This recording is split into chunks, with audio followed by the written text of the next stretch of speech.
আজ আমরা জানব ভারতের ইতিহাসের এক অমর বীরাঙ্গনা রানী লক্ষ্মীবাঈ সম্পর্কে।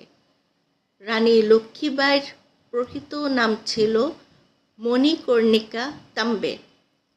তিনি 1828 সালের 19 নভেম্বর বারাণসীতে জন্মগ্রহণ করেন।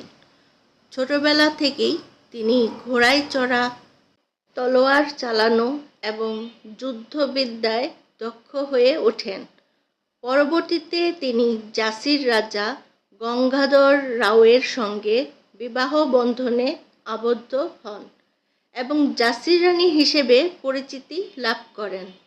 রাজা গঙ্গাধর রাওয়ের মৃত্যুর পর ব্রিটিশ শাসকরা তাদের ডক্ট্রিন অফ ল্যাপস নীতির অনুসারে ঝাঁসি দখল করতে চায়, কিন্তু রানী লক্ষ্মীবাঈ অন্যায়ের কাছে মাথা নত করেননি। তিনি দৃঢ় কণ্ঠে ঘোষণা করেছিলেন, আমি আমার ঝাঁসি দেব না।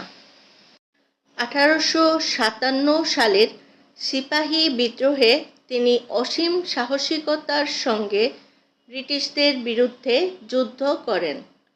হাতে তলোয়ার, পিঠে দত্তক পুত্রকে বেঁধে তিনি যুদ্ধক্ষেত্রে নেতৃত্ব দিয়েছিলেন। তার বীরত্ব আজও ইতিহাসে কিংবদন্তি হয়ে আছে। 1858 সালের 18 জুন গ্বালিয়রের কাছে যুদ্ধে তিনি বীরের মতো শহীদ হন, কিন্তু তার আত্মত্যাগ বৃথা যায়নি। তিনি পরবর্তী প্রজন্মকে স্বাধীনতার জন্য সংগ্রামের অনুপ্রেরণা দিয়ে গেছেন। আজও রানী লক্ষ্মীবাঈ সাহস, দেশপ্রেম এবং আত্মত্যাগের এক উজ্জ্বল প্রতীক। তার জীবন আমাদের শেখায় অন্যায়ের বিরুদ্ধে দৃঢ়ভাবে দাঁড়াতে হয় এবং মাতৃভূমির সম্মান রক্ষায় কখনো পিছিয়ে আসা যায় না। ধন্যবাদ।